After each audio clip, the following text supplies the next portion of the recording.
The Arizona sun bore down like a hammer, unrelenting and cruel. The asphalt sizzled beneath Daniel Carter's worn-out sneakers as he staggered through the bustling farmers' market in downtown Phoenix. His shirt clung to his skin, soaked with sweat and dust, and his mouth felt like sandpaper. He hadn't had clean water in 2 days. Every movement scraped his insides raw. Vendors shouted over each other, trying to sell peaches, tomatoes, homemade soap. Brightly colored tents lined the streets, offering shade, but Daniel barely noticed. His vision blurred. People glanced at him and then quickly looked away. A few children stared before their parents tugged them in another direction. He wasn't aggressive, just invisible, a ghost under the midday sun. A little boy bumped into him, chasing a balloon. Daniel stumbled backward and nearly fell. The boy's mother gasped, pulled her son close, and muttered something under her breath. Daniel didn't hear it, but he felt it, the shame, the disgust. He kept walking. His legs trembled now. The heat gnawed at his skin like fire ants. His head pulsed with every heartbeat. He reached out toward a nearby table, hoping for balance or mercy, but his hand knocked over a basket of apples. "Hey, man," the vendor barked. "Get out of here. You're scaring customers." "I'm sorry," Daniel whispered, barely audible. His voice cracked like dry leaves. No one listened. His knees buckled. The ground rushed up. Darkness edged into his vision. He collapsed beside the stall, cheek pressed to the pavement. The world spun, sounds warped and faded. Then silence. A moment later, coolness touched his lips. Water. He opened his eyes.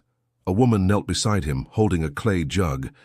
She wore a pale blue shawl over her head, shielding her from the sun. Her eyes were deep, impossibly kind, and when she spoke, her voice was soft like rain on dry earth. "Drink," she said, lifting the jug to his mouth. The water was cold, impossibly cold. As it touched his tongue, it seemed to flood every part of him, not just his throat, but his chest, his mind, his soul. Relief surged through him. He drank like a man reborn. "Thank you," he whispered. She nodded, brushing a strand of hair from his forehead. Her fingers were cool and smelled faintly of lavender. She said nothing more, just watched him with a gaze that felt ancient and infinite. Then, without another word, she stood and walked away, disappearing into the crowd. Daniel blinked. He sat up slowly, strength returning like dawn breaking. A young man from the stall approached, holding a broom. "You okay?" Daniel nodded. "That woman, she gave me water." The vendor frowned. "What woman?" "The one with the blue shawl. She was just here." The man looked around, then back at Daniel. "Nobody like that here, man. You've been lying there alone for 5 minutes. You sure you're all right?" Daniel looked around too. The crowd moved normally, oblivious. No one stared, no one pointed. The woman was gone.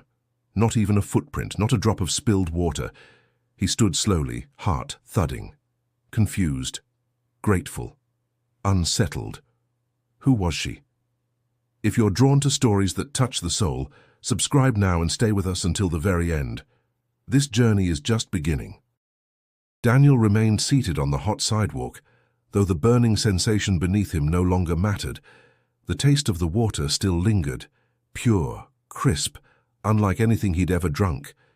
It wasn't just refreshing, it was restorative. His mind cleared as though the fog of weeks had lifted in seconds. He blinked toward the vendor again. "You really didn't see her?" he asked. The vendor, a man in his late 20s with tattoos on both arms and mirrored sunglasses, gave a tight shrug. "I saw you pass out. Figured someone would help you before I had to.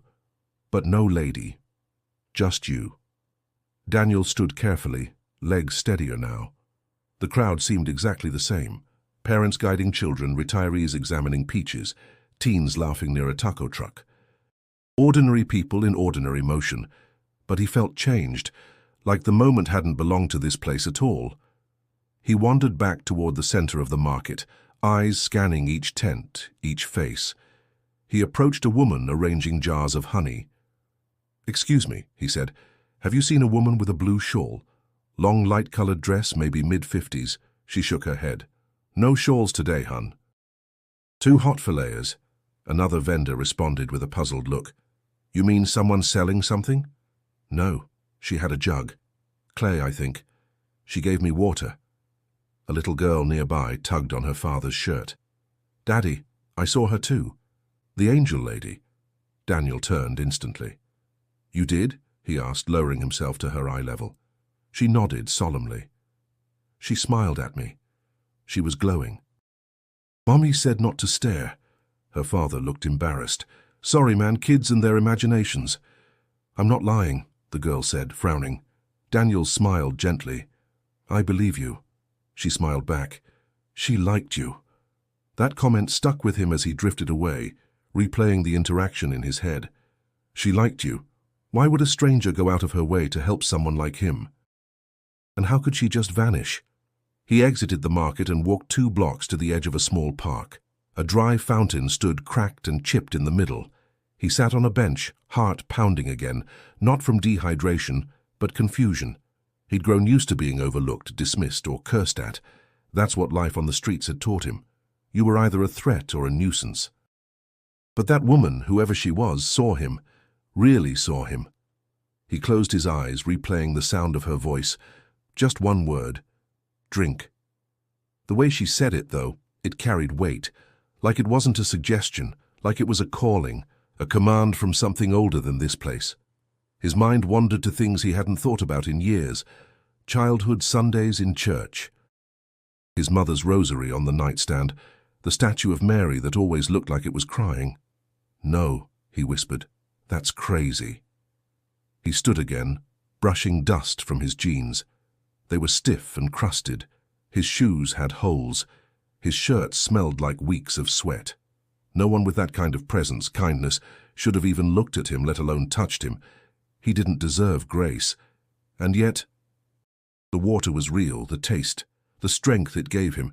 His body no longer screamed in agony. Even his headache had dulled. Something had happened, something impossible. He looked up at the sky, blue, endless, unforgiving, and still, maybe, just maybe, not empty. He began to walk without direction, unsure what he was searching for, but every step felt different now, lighter, sharper, as though some part of him had been awakened. He passed a mural painted on the side of a building. It showed a desert scene, cacti, coyotes, and in the center, a woman in a flowing blue shawl, her face turned toward the sun. Daniel froze. He stared at the mural for a long time. Then he whispered, "Who are you?" And in that question, something inside him stirred, like a seed finally touched by rain. The mural faded behind him as Daniel wandered deeper into the city. The air still shimmered with heat, but it no longer pressed down on him like before.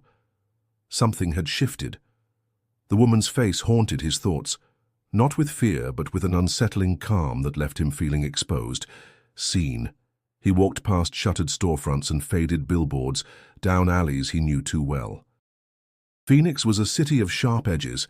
It held no space for wandering souls. But now Daniel felt something he hadn't in years, curiosity. He stopped at a drinking fountain in a public park. He bent over it, turned the knob. Nothing, broken, like everything else. He sat on the nearby bench and dropped his face into his hands. His stomach growled. His body, despite the relief earlier, reminded him he hadn't eaten in days. A young man with a dog passed by, giving Daniel a sideways glance. The dog, a golden retriever, pulled toward him, tail wagging. The man tugged the leash sharply and kept walking. Daniel leaned back, eyes on the sky. He thought about the woman's hands, the coolness of her fingers, the way her eyes didn't look through him. She hadn't seemed afraid or judgmental, just present, real. He whispered aloud, "What did you see in me?" His voice trembled. He didn't expect an answer. The silence that followed felt heavier than before, not empty, but filled with unsaid questions. A car horn blared in the distance. He sighed and stood again, brushing off the bench. He didn't know where to go. He never really did. His days were loops of survival. Find shade, avoid cops, maybe a church for a sandwich, stay away from the wrong people. Pray, even if he no longer believed. That was the worst part, Not the hunger or the cold nights. It was the emptiness inside, the hollow echo where faith used to live. He had once trusted in plans, in purpose. He believed in a future. All of that died the night his wife and daughter did. And yet, someone had offered him water. Someone had seen him dying in the heat and touched him like he mattered, like he wasn't beyond saving. The thought refused to leave him. As he crossed an intersection near 7th Avenue, a sign caught his eye. Community shelter, meals served daily at 4 p.m. His first instinct was to ignore it. Pride, even in pieces, still whispered, but then his stomach twisted again and he thought of the woman's voice.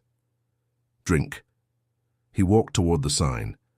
The shelter stood in a squat red brick building, surrounded by a chain-link fence.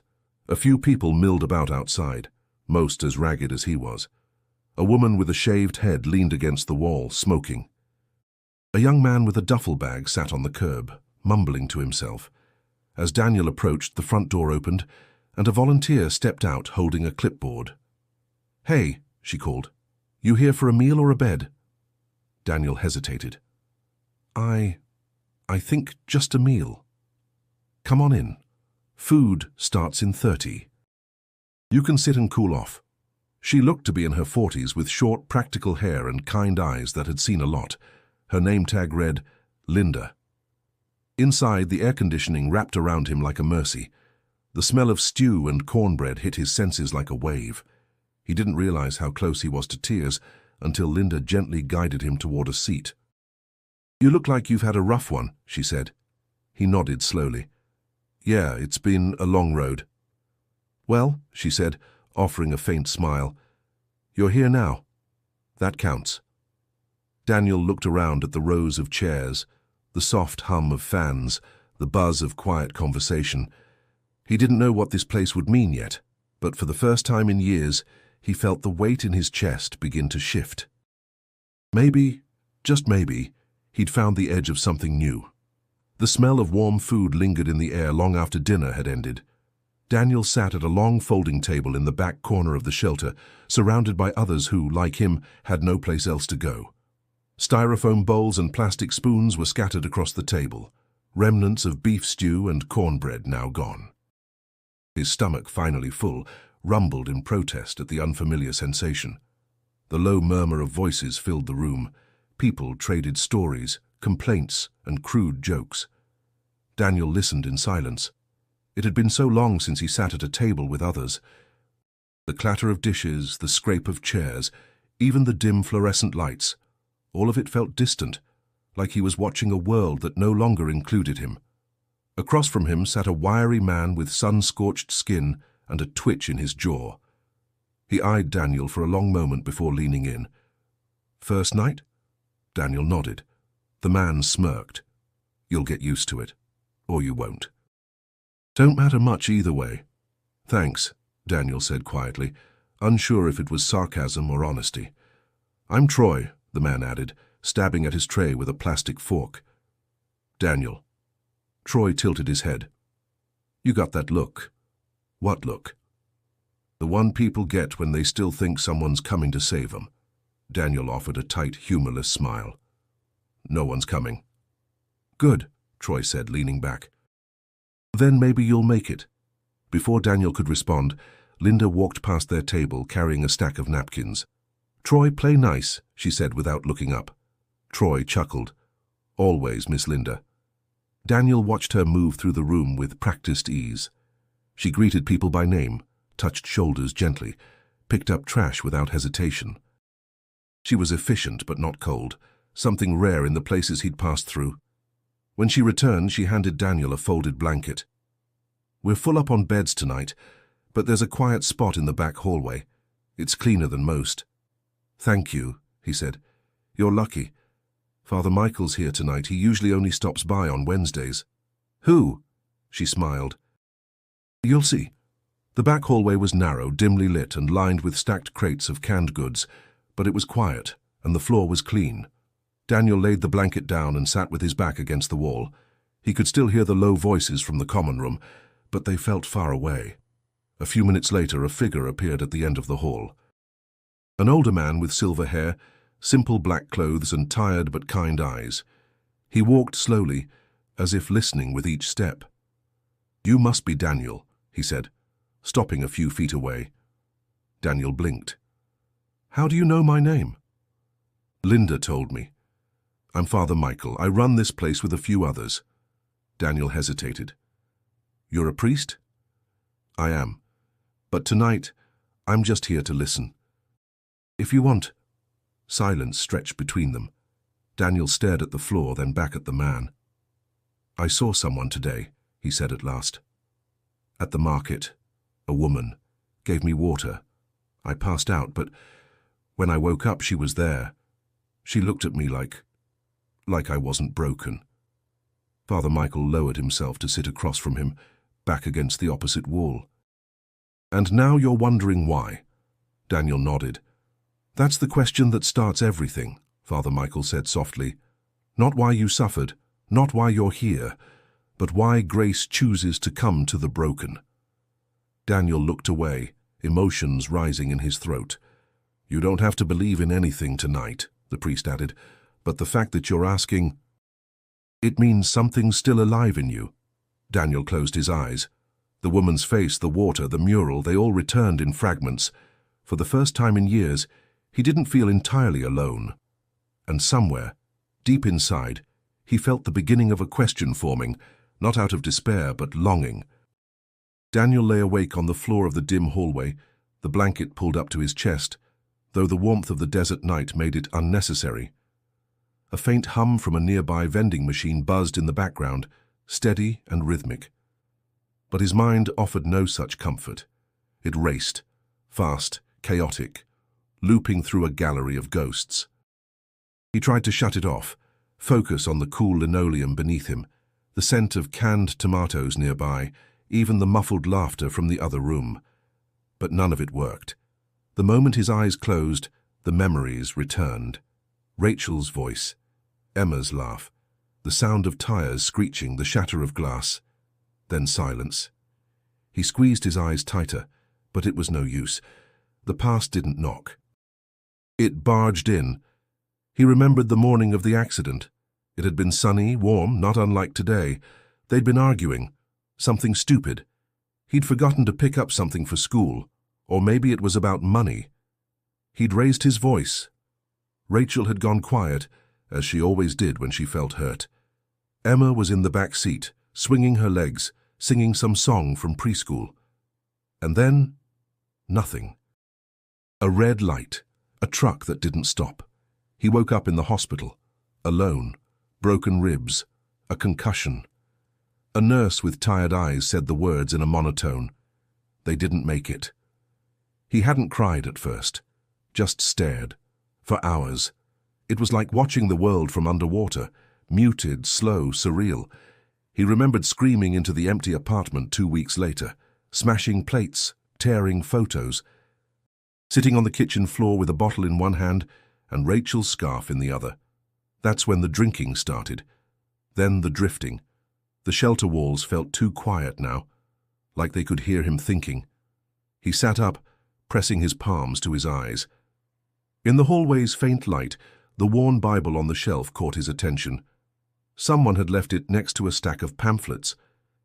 He reached for it, thumbing through the pages without focus. One page was dog-eared, Isaiah 43:2. "When you pass through the waters, I will be with you."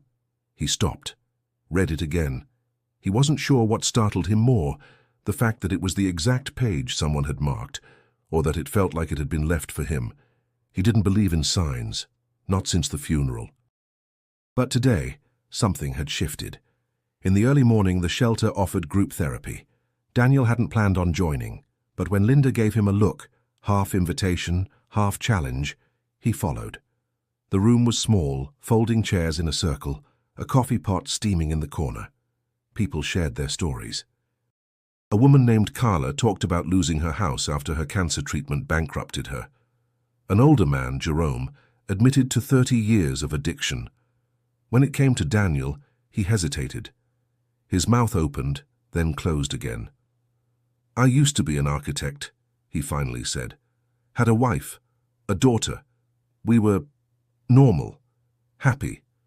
He paused, heart hammering. Then I lost them. Car accident. I survived. They didn't, no one interrupted. I stopped believing in everything after that. In God, in people, in myself. His voice cracked, and he looked down at his hands. They trembled. I've been walking ever since, but lately I'm starting to wonder if someone's been walking with me. Silence. Then a gentle voice, Carla's, said, "Sometimes the ones we lose, they leave signs. You just have to stay alive long enough to see them." Daniel nodded slowly. After the session, Linda met him near the hallway. "You okay?" she asked. He took a breath. "No, but I think I want to be." She smiled. "That's more than most." Daniel didn't smile back. Not yet. But the weight inside him felt a little different now. Not gone, but shifting. And somewhere deep in the silence, he thought he heard Emma's laughter again. The next morning the sun rose over Phoenix with its usual vengeance, casting sharp, golden light over the streets. Daniel stepped out of the shelter, squinting against the brightness. The heat was already crawling up from the pavement, but today it felt different, less like a punishment and more like a push. He didn't have a plan, just a question that wouldn't let go. Who was she? He walked with purpose back toward the farmer's market, the same route he had taken 2 days before. Every detail along the way felt sharper now. The faded graffiti on the corner wall, the broken stop sign, the familiar scent of grilled onions wafting from a taco cart on Van Buren. When he arrived at the market, the tents were just going up. Vendors arranged their tables, chatting with each other, cursing the heat. The same sounds, the same rhythm. Daniel scanned every face. He approached a woman setting out jars of jam. "Excuse me," he said, clearing his throat. "Have you seen a woman around here wears a pale blue shawl? Maybe older, quiet, carries a clay jug." She gave him a polite but confused look. "No shawl ladies around here. You sure it wasn't part of a performance or something?" "No. She gave me water, right there by the apple stall. She helped me when I passed out." "You might have been dreaming, hun," she said gently. "The heat does that." He nodded, thanked her, and kept moving. At the same fruit stand where he had collapsed, he found a different vendor today. A middle-aged man with a Red Sox cap. Daniel explained his story again. The man listened, then shook his head. "No woman like that working this booth. And we don't use clay jugs either. Plastic gallons always, cheaper." "But I saw her," Daniel insisted. "She was right here. She gave me water." "She touched my face." The vendor softened a little. "You sure it wasn't someone from a church group or outreach team? Sometimes they pass through." "I've been around those groups. This wasn't like that." He walked away, frustration simmering beneath his skin. Had he imagined it? Could grief and dehydration really conjure something so vivid? He sat at a bench under the shade of a sagging canvas canopy, head in his hands. Then a small voice broke through. "You're the man from before." Daniel looked up. A little girl stood a few feet away, holding a balloon shaped like a star. Her brown eyes were wide and sincere. He recognized her instantly. The girl from 2 days ago. The one who said she'd seen the woman too. "I remember you," he said softly. "You saw her, didn't you?" The girl nodded solemnly. "She was like a picture, like from church." "Did she talk to you?" "She smiled. She touched your head. Then she looked at me and smiled again." Daniel's voice caught. "Did she say anything?" "No," the girl said, "but she felt like music." Her father nearby called her name. "Ava, let's go." She waved to Daniel. "Bye." He watched her go, his chest tight. Music. He stood again and walked the length of the market twice more. No one had answers. Most barely listened.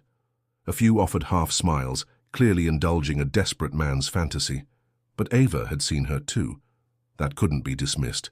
Back near the edge of the market, he spotted a weathered public bulletin board. Taped among the flyers for lost pets and Spanish tutoring was a faded poster for a charity event dated 6 months prior. The background image caught his eye. A woman with a pale blue shawl stood beside a jug, pouring water into the hands of a child. His fingers brushed the corner of the poster. His heart began to race. The image was grainy, but the shape of her face, the eyes, matched what he remembered. It was her. He turned the poster over. No name, just the event title. Mercy in the Desert. Daniel stood there staring at it, a chill crawling up his spine despite the heat. He wasn't imagining her. She was real. And she had left a trace. The bulletin board image stayed with him long after he left the market. Daniel walked slowly through the Phoenix streets, mind spinning. The woman in the photo, it wasn't just a resemblance. It was her. Same shawl, same presence. And yet the poster was from 6 months ago. What did that mean? That she had been helping others long before him? That she was always there? That she was more than human? Back at the shelter, the day moved around him. People came and went. Some with fresh bruises, some with stale jokes, all of them clinging to something invisible. Daniel noticed more now. The way Troy always stood near the door like he was waiting for someone. The way Carla tied and retied her shoes when she was nervous. The way Linda checked the coffee pot like it was sacred. He started picking up trash without being asked, straightened the chairs after meals. Repaired a loose hinge on the pantry door using an old screwdriver he found in the supply closet. Nobody told him to. He just needed to move, to do something with the energy building inside him. "Look at you," Linda said one afternoon, passing him a bag of canned soup. "3 days ago you looked like you might punch the sun. Now you're organizing our pantry." "I don't know," Daniel replied. "Feels good to fix something, even if it's just shelves." "You ever do this kind of work before?" "Not exactly, but I built things. Homes, offices, places where people lived." Linda paused. "You thinking of staying longer?" He shrugged. "Maybe. Feels strange not running." Troy, who was watching from a few feet away, snorted. "Nobody here gets to run. We're all stuck in the same hole." "Some of us just decorate it better." Daniel turned to him. "And some of us are still digging out." Troy looked at him for a long beat. Then, with a half smile, he nodded. "Fair." Father Michael visited again that night. He found Daniel sweeping the front step as the sun dipped below the horizon, casting long shadows over the cracked sidewalk. "You seem steadier," the priest observed. "I'm trying," Daniel said. "I don't know what that woman did to me, but I haven't felt like this in years. Sometimes grace works like that. It doesn't explain itself. It just enters quietly and waits to see what you'll do with it." Daniel leaned on the broom. "I think I'm afraid it'll vanish again." "It might," Father Michael said. "But maybe it's not meant to stay in one form." Daniel glanced up at him. "Maybe it's meant to move through you next," the priest finished. That night, Daniel had a dream. He was walking through the desert. Dry wind, golden sand, sky too big to comprehend. Ahead, he saw a figure in blue standing beneath a dead tree. She held a jug, but this time, she didn't offer it to him. She simply pointed toward the horizon. When he woke, sweat clung to his back, but he wasn't afraid. The dream hadn't felt like a warning. It had felt like a direction. He got up early, long before breakfast, and sat in the quiet common room. Through the window, the sunrise was painting the buildings with amber light. The city felt softer at that hour. Like maybe, just maybe, there was space for healing after all. Linda walked in, surprised to see him awake. "Couldn't sleep." "Didn't want to," Daniel said. "There's work to do." She raised an eyebrow. "It's barely 6 a.m. He looked at her, eyes clearer than before. "I think I want to help. Not just here. I mean really help. I want to give back what was given to me." Linda smiled. "Well, let's start with coffee." Daniel laughed, quietly but fully. It was the first time in years he remembered what his own laughter sounded like. The air that day was thick with smoke before anyone saw flames. It crept in like a warning, faint at first, then suffocating. People gathered in the shelter's courtyard, eyes fixed on the distant haze crawling over the hills west of Phoenix. A wildfire had sparked in the dry brush and the wind wasn't helping. Daniel stood beside Troy, who squinted into the distance. "Damn," Troy muttered. "That looks bad." "Yeah," Daniel said. Real bad. Linda emerged from inside, her walk brisk, her voice sharp with urgency. We just got the alert. Fire's less than 2 miles out, the wind's shifting. They want us ready to evacuate within the hour. Murmurs spread through the group. Panic brewed quickly. Some started grabbing their things, others stood frozen, unsure of what to do. Father Michael was already moving down the hallway, calling names, checking rooms. Stay calm, he kept repeating. We have a plan. No one will be left behind. Daniel felt something in him click. Not panic, but clarity. He turned to Troy. Help me get everyone to the lot behind the shelter. That's our rally point. Troy hesitated. Why are you giving orders? Because someone has to. Troy gave him a look, then nodded. All right. They moved fast. Daniel checked the dorm rooms, grabbing bags, helping an older man into his wheelchair. Troy rounded up the kitchen crew. Linda gathered meds, water bottles, and a list of names. Smoke now slipped through the cracks in the doors, stinging their throats. As the sun dimmed behind a wall of ash, the fire became visible, a glowing orange line creeping down the hills, hungry and fast. Sirens echoed nearby and a police cruiser pulled up, its loudspeaker barking instructions to evacuate now. In the chaos, someone shouted. We're missing 2 people. Who? Linda called back. Carla and Jerome. They were in the rec room, Daniel yelled, and without waiting, he bolted inside. The smoke inside was thicker now. He wrapped a damp towel over his mouth, eyes watering. The rec room door creaked as he pushed it open. Carla, Jerome! He found them both coughing, dazed. Carla's face was pale. Jerome's eyes were red from smoke. Come on, Daniel said, wrapping an arm around each of them. We've got to move now! Together they stumbled back through the hallway. The exit door was just ahead when a loud crash echoed behind them. Part of the ceiling had collapsed. Flames licked the frame of the rear storage room. Outside, Troy spotted them and ran to help. He took Jerome, pulling him forward as Daniel guided Carla. As they emerged, a round of cheers erupted from the group already gathered by the lot. Fire trucks had arrived. A paramedic waved them toward the back of the parking lot where ambulances waited. Daniel handed Carla over and stepped back, his chest heaving. His shirt clung to him with sweat and smoke. The world spun a little. He steadied himself against a wall.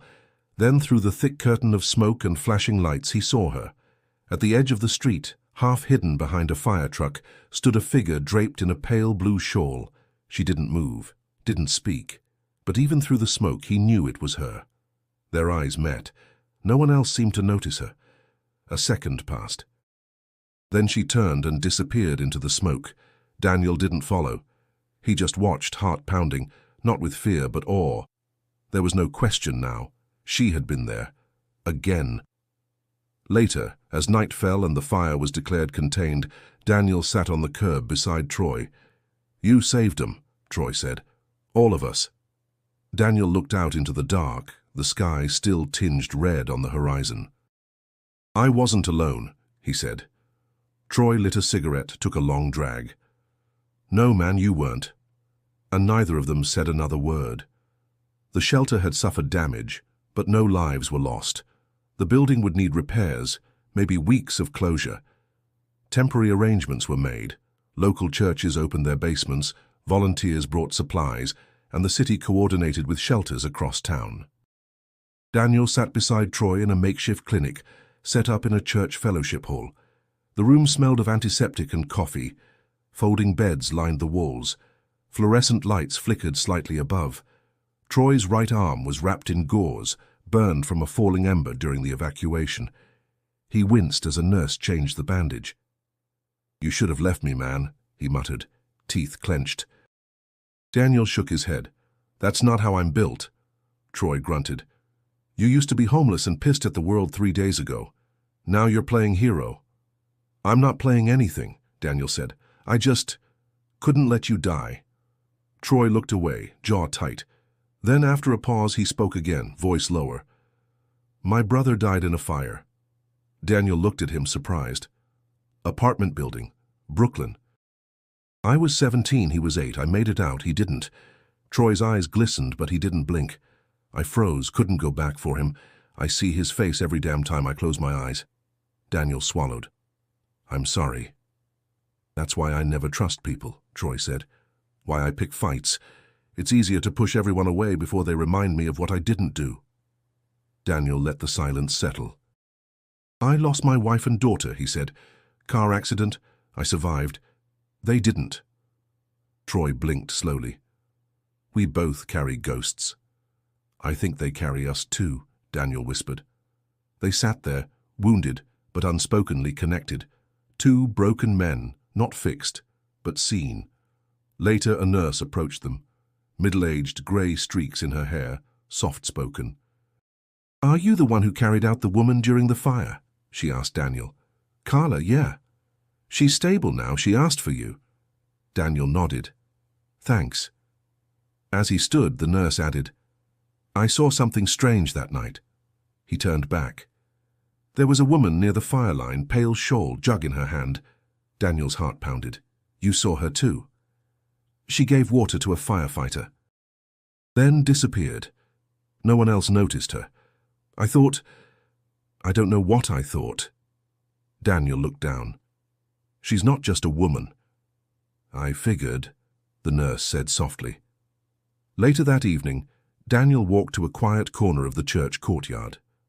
The desert wind was gentle now, rustling the bushes. Stars began to bloom overhead. He sat on a bench, staring up, letting the night wrap around him. He didn't pray, not exactly, but he whispered, I know you're real, I don't know who you are or why you came to me, but I'm listening. The air felt warmer then, not hotter, just more alive, as if something unseen had accepted the words. Inside, the others shared stories, sipped soup, watched old TV reruns. But Daniel remained outside, soaking in the night. Linda found him later, sitting alone. Are you okay? She asked, taking a seat beside him. I think so, he said. Something's changing, not just in me, around me. I feel it too, she said. He looked at her. Can I ask you something? Of course. Do you believe in miracles? She exhaled slowly. I used to think miracles were big, flashy. Now I think they're quiet, like someone offering water in the middle of the desert. Daniel smiled faintly. They sat together in silence, neither needing to fill it. Inside his chest, something long buried stirred again. Not joy, not peace, but something older, something that had survived both fire and grief. Hope. The morning sun rose over Phoenix like a golden weight, pressing light onto the world. But Daniel felt lighter than he had in years. He stood outside the temporary shelter with a small backpack slung over his shoulder. Inside were 2 changes of clothes, a worn journal, and a folded copy of the event flyer with the woman in the blue shawl. Linda approached, holding a thermos. You're really going through with it? He nodded. I have to. I dreamed of a place, Our Lady of Guadalupe Shrine. I don't even know why, but I can't stay, not yet. She handed him the thermos. You'll need this. Coffee's not hot anymore, but it's something. He smiled. You've done more than enough. She paused, then surprised him. I'm coming with you. Daniel blinked. What? You're not walking to New Mexico alone, she said firmly. And besides, I could use a change of scenery. You sure? I've got vacation days saved, and I already cleared it with Father Michael. He said, follow whatever's calling you. Daniel chuckled. He's good at that. They set out together just past 7 a.m., catching a city bus out of central Phoenix and hitchhiking from the outskirts. They walked when they had to, shared meals from gas stations, and slept under stars when shelters weren't nearby. The road was long, dry, and brutal in stretches, but also filled with small, quiet wonders. On the second night, they camped near a dusty highway town. Linda stared at the firelight and spoke softly. You know I tried to kill myself once? Daniel looked at her, surprised. It was right after my mom died. I was 23, I had no one. Took a bottle of pills, laid down in my car. She took a breath. I should have died. What happened? I passed out. Woke up in a hospital. Nurse told me a stranger found me. Woman in a shawl said she was walking by and just knew something was wrong. left before anyone could thank her. Daniel's voice dropped. Blue shawl, Linda nodded. They stared at each other in the dark. She's been walking with both of us, Daniel said. The next day, a pickup truck stopped along the highway. The driver was a wrinkled woman with sun-darkened skin and hands like bark. You two headed east? She asked. New Mexico, Daniel replied. She nodded. I can get you as far as Deming. In the truck bed, bouncing along desert roads, Daniel felt something stir, like a current beneath his ribs. They passed old missions, roadside crosses, and forgotten towns. The desert stretched endless in every direction, but it no longer felt empty. At one gas station stop, the old woman offered them bread and oranges from a cooler in her truck. You're walking with someone, she told Daniel. I know, he said. She saved me. She's not done yet. When they arrived near the outskirts of Deming, she let them off with a simple blessing. She walks where hearts are open. Daniel and Linda continued on foot the last 20 miles to the shrine. They barely spoke, both wrapped in something wordless. Dust clung to their shoes. The sky was blistering blue above them. And then finally the tiled roof of the shrine appeared on the horizon, rising like a promise. Daniel stopped, overwhelmed. I've never seen it, he whispered. But I feel like I've been here before. Linda rested a hand on his shoulder. Then go. He stepped forward, slow and reverent. As he approached the gates, his knees nearly gave out. Tears welled in his eyes, blurring the statue at the center of the courtyard. But he didn't need to see clearly. He already knew. She had brought him here. Not to find her, but to find himself. The courtyard of the shrine was quiet, almost reverent in its stillness. Stone tiles echoed softly beneath Daniel's footsteps as he moved forward, eyes fixed on the statue at the center. Our Lady of Guadalupe, arms open, robe of stars, gaze serene and unwavering. The late afternoon sun filtered through the mesquite trees surrounding the plaza, casting golden patches across the ground. Wind rustled the leaves gently, as if whispering prayers in a language no one needed to understand. Daniel stood before the statue, chest rising and falling in uneven rhythm. Every emotion that had followed him since Phoenix now gathered in his throat: grief, guilt, awe, gratitude. He fell to his knees. Behind him, Linda sat on a bench, watching in silence. She didn't move. She understood that this moment wasn't hers. Daniel placed a trembling hand on the stone base of the statue. I don't know why you chose me, he whispered. I was broken, angry, done. His voice caught. I still don't understand. But I know you were there.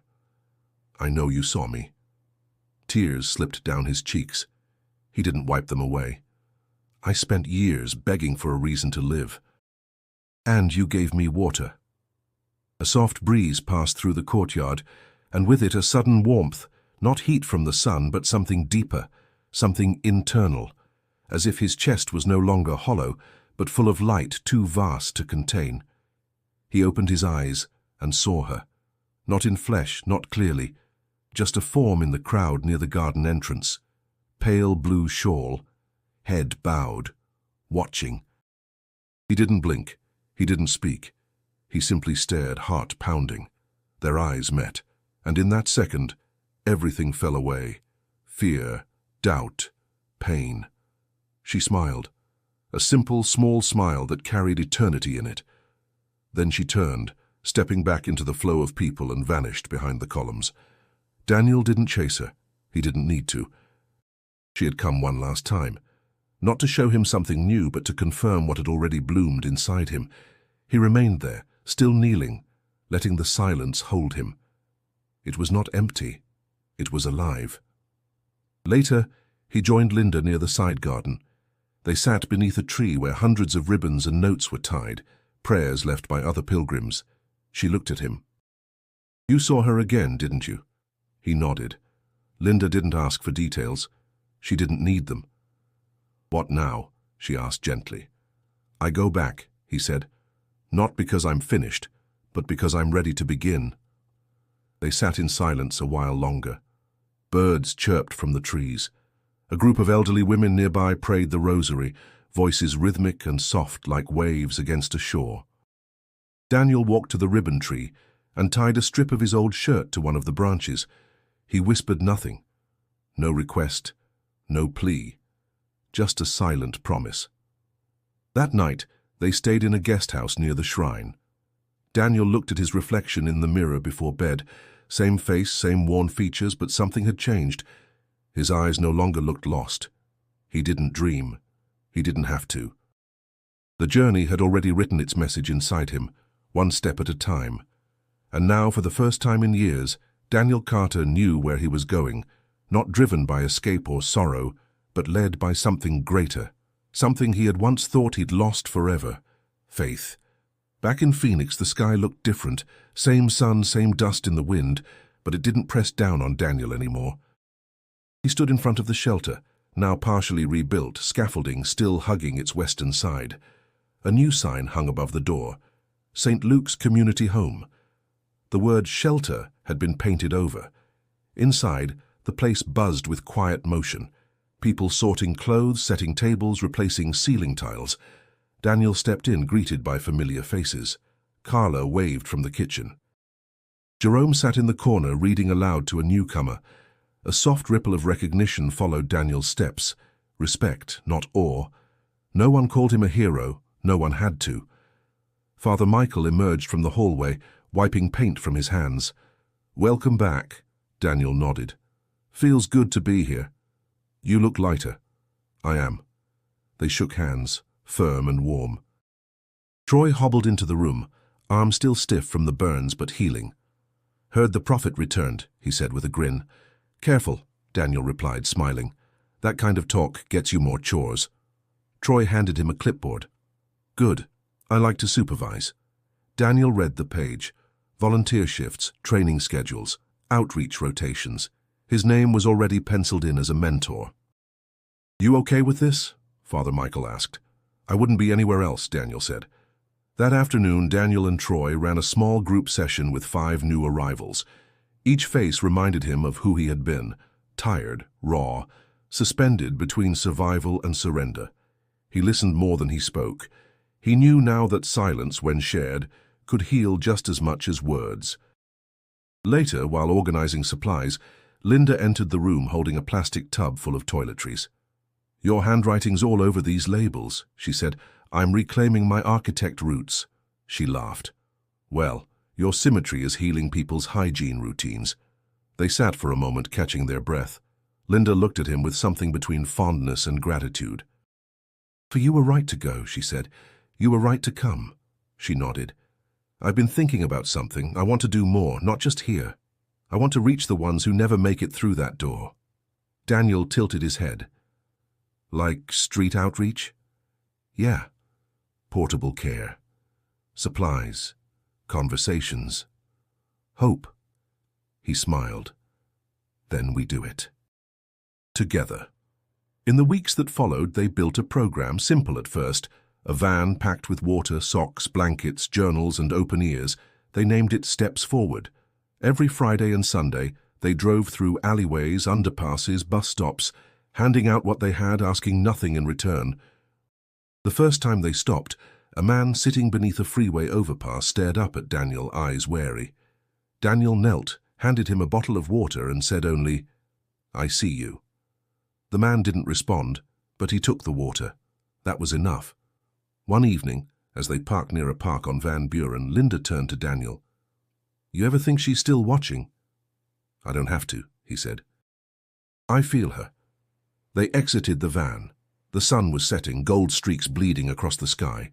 A child ran by, chasing a soccer ball. Her mother followed, laughing, breathless. And Daniel saw it again, just for a heartbeat. A figure in blue at the edge of the park. Not walking, just present, then gone. He didn't chase. He only whispered, "Thank you." Back inside the shelter that night, he pinned a small note to the bulletin board above the sign-in sheet. "No one is too lost to be seen." People passed it without comment, but some paused. Some stared a little longer. Daniel watched from the hallway, smiling to himself. The miracle wasn't just what happened to him. It was that he could now give it away. The church auditorium was full, the hum of quiet conversation echoing off the high ceiling. Rows of folding chairs stretched across the floor, every seat taken. People had gathered from all corners of Phoenix, volunteers, shelter residents, parishioners, even a few city officials. Daniel sat near the front, hands clasped tightly in his lap, trying to ignore the flutter in his chest. Father Michael placed a reassuring hand on his shoulder. "Just speak your truth. That's all anyone here wants." Daniel nodded, swallowing hard. When his name was called, he rose and walked to the small wooden podium. The microphone crackled softly as he leaned in. For a moment he just stood there scanning the room. Dozens of eyes stared back at him, waiting. "My name is Daniel Carter," he began, voice steady but quiet. "I used to be invisible." A ripple of murmurs ran through the crowd. "I was the man you stepped around on the sidewalk, the one people crossed the street to avoid.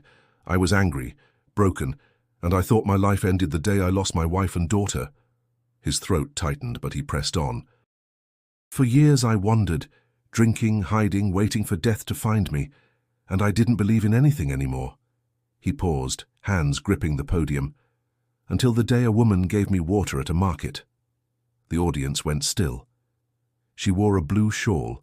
She didn't say much, just one word, "drink."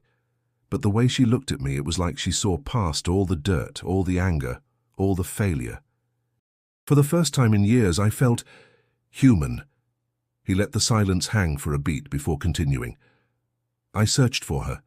Some people said I imagined it. Some said I was delirious. But I know what I saw. And I wasn't the only one. Others saw her too." He glanced toward Linda in the crowd. She gave a small nod. That moment was the beginning. Not of answers, not of explanations, but of hope. The kind that sneaks in quietly and refuses to leave. He looked down, then back up. His voice grew stronger. "Since then, I've learned something important. Miracles don't erase pain. They don't rebuild everything you've lost, but they plant seeds. Seeds that, if you let them, grow into something you never thought possible."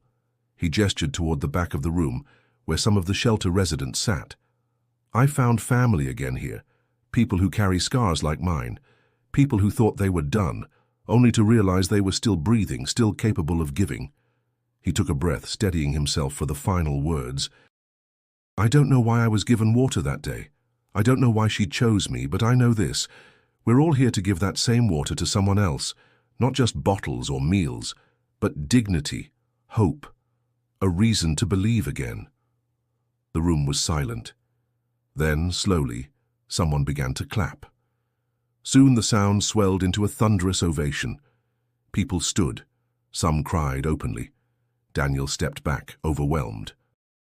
He hadn't expected applause. He hadn't expected anything.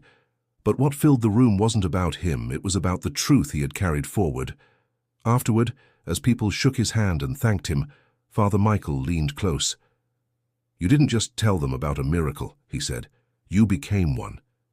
Daniel's chest tightened, not with grief this time, but with something else. A sense of belonging, of purpose. Later, walking out into the night air, he tilted his head toward the sky. Stars dotted the darkness, faint but steady. He whispered softly, "I believe." And for the first time in years, the words felt whole.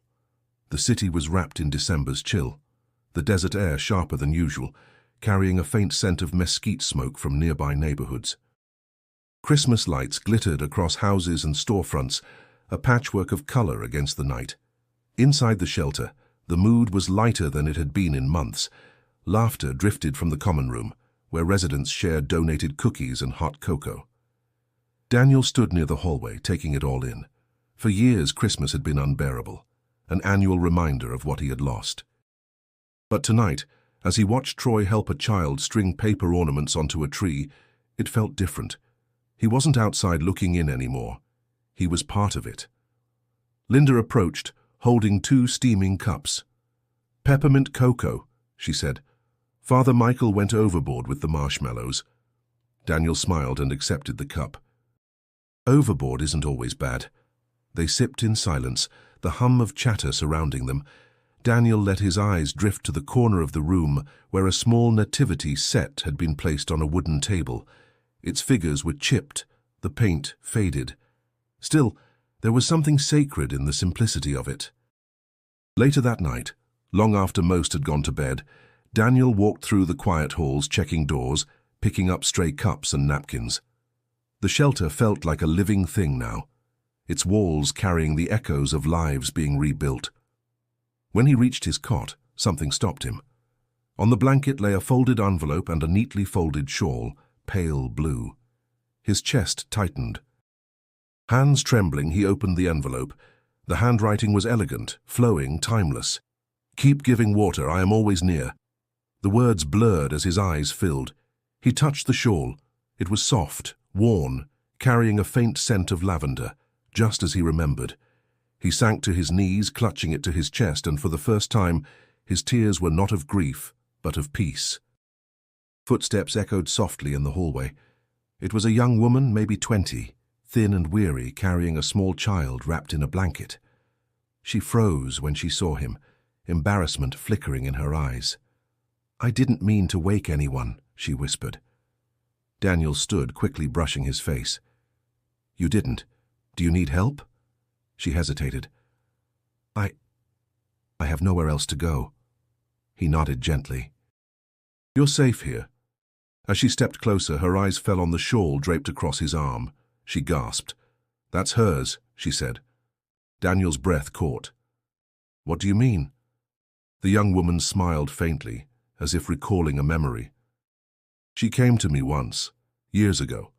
I was alone, pregnant, scared. She gave me a drink from a clay jug, told me not to be afraid. And then she was gone." Daniel's throat tightened. "She was real to you too?" The woman nodded, clutching her child. "She's real to anyone who needs her." For a long moment, they stood in silence, bound by something greater than either of them could explain. Daniel placed a hand on the shawl, then met the woman's eyes. "Then this isn't mine to keep. It's ours." She smiled, tears welling. "Thank you." As she walked toward the dormitory, Daniel sat again, the envelope still in his hand. The words echoed in his mind like a living vow. "Keep giving water." He folded the note carefully, tucking it into his journal. The shawl remained on his cot, not as proof of a miracle, but as a reminder of a promise. That night sleep came easily. And in his dreams he saw not loss, not fire, not emptiness, only a well overflowing, clear and endless, waiting for hands to receive.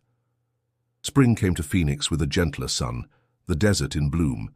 Yellow brittlebush and purple lupine painted the edges of the highways, a rare season of color.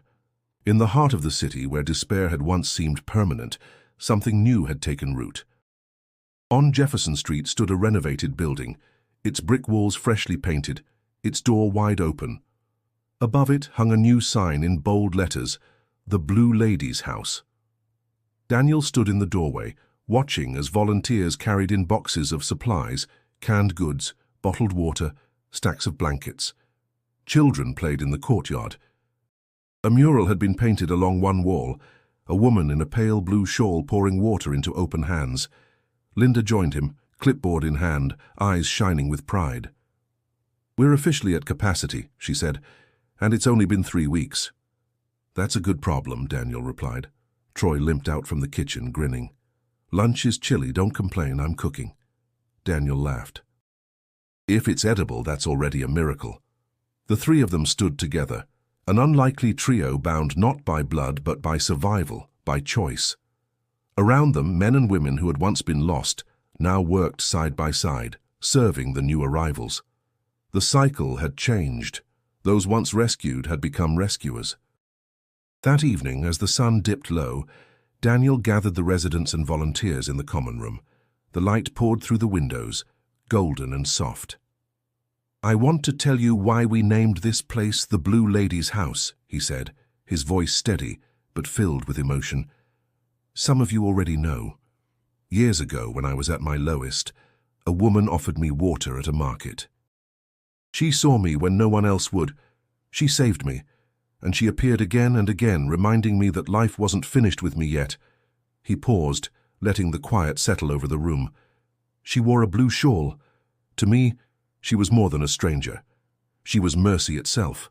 And this house is for her, not to worship her, but to carry forward what she gave. Here, no one will be invisible. No one will be turned away. Here we will keep giving water. The room filled with murmurs of agreement, some nodding, some wiping tears. Later that night, Daniel walked back to the farmer's market where everything had begun. The stalls were closing, the air filled with the scent of oranges and grilled tortillas. He bought a gallon of water, poured it into small cups, and stood near the corner. A man passed by dirty, shoulders hunched, eyes avoiding everyone. Daniel stepped forward, offering a cup. "Here," he said gently. "Drink." The man hesitated, then took it. Their eyes met, and for a flicker of a second, Daniel saw his former self staring back, broken, tired, hopeless, but also seen. Daniel gave a small nod. The man nodded back, silent gratitude in his gaze. As Daniel turned to leave, a warm breeze swept through the market. He closed his eyes, and for the briefest moment, he swore he heard a whisper carried on the wind. "Thank you, Daniel." His eyes filled, but this time he didn't cry from sorrow. He walked on, steady, his steps purposeful. The world hadn't changed overnight. There was still pain, hunger, loss. But he had learned something he would never forget. Miracles weren't meant to erase suffering. They were meant to light the way through it, and he would spend the rest of his life holding that light high enough for others to see. If this story moved you, don't forget to subscribe. Your next journey begins in the video right here. Click it and keep walking with us.